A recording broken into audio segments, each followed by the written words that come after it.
শপথ বাক্যের মধ্য দিয়ে একটা বিষয় খুব পরিষ্কার যে ৮০তম স্বাধীনতা দিবসে আমাদের দুঃখের হলো বাস্তব সত্য বলতে হচ্ছে যে দেশের অর্থনৈতিক নীতি, দেশের বৈদেশিক নীতি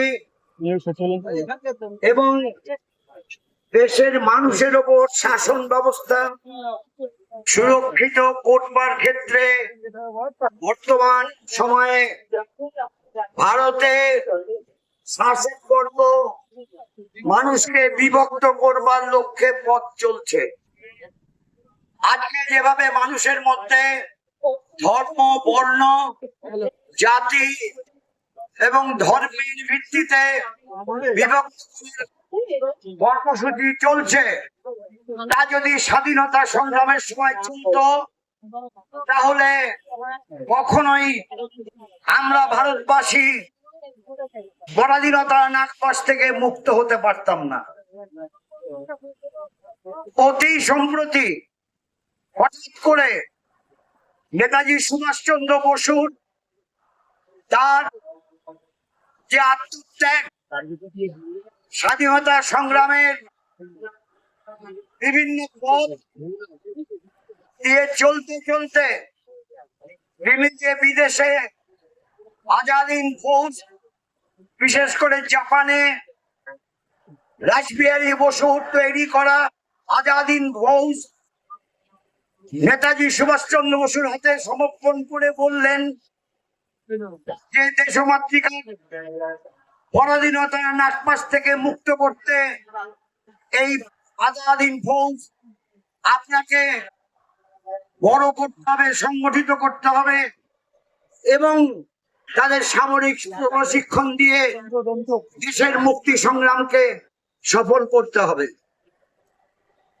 আমরা দেখলাম আমাদের দেশে নেতাজি সুভাষচন্দ্র বসু কোনদিন ধর্মের ভিত্তিতে মানুষকে বিভাজন করতেন না। সবসময় তার সঙ্গে হিন্দু মানুষ থাকলে মুসলমান মানুষ থাকতেন, শিখ মানুষ থাকতেন। তিনি নিজে চলার পথে মানুষের মধ্যে সাম্প্রদায়িক সম্প্রীতি বার্তা সবসময় দিয়েছেন। তিনি ধর্মের ভিত্তিতে মানুষের মধ্যে বিভাজনের নীতিকে ঘৃণা করতেন।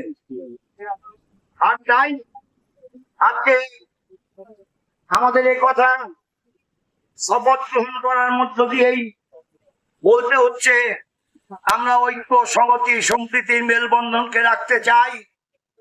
আমরা আমাদের সংবিধানের মর্মবস্তুকে রক্ষা করতে চাই।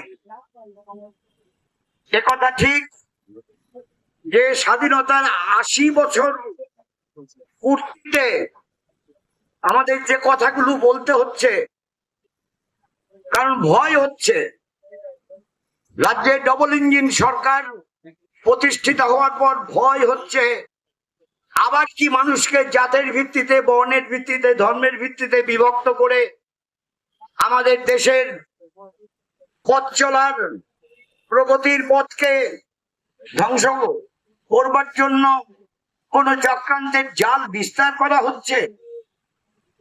নেতাজি সুভাষচন্দ্র বসু প্রগতির পক্ষে কথা বলতেন। তাই আপনাদের সামনে এই সংক্ষিপ্ত বক্তব্যে একটা কথাই জোর দিয়ে বলতে চাই, তা হচ্ছে মানুষকে মানুষ হিসেবে বিচার করা, মানুষকে বর্ণের ভিত্তিতে বিচার না করা, জাতির ভিত্তিতে বিচার না করা, ভাষার ভিত্তিতে বিচার না করা এবং ধর্মের ভিত্তিতে বিচার না করা। এই কাজটা করতে পারলে মানুষের ঐক্য, সংহতি, সম্প্রীতির মেলবন্ধন সুদৃঢ় করা অনেক সহজ হয় এবং সেই পথেই চলবো আমরা।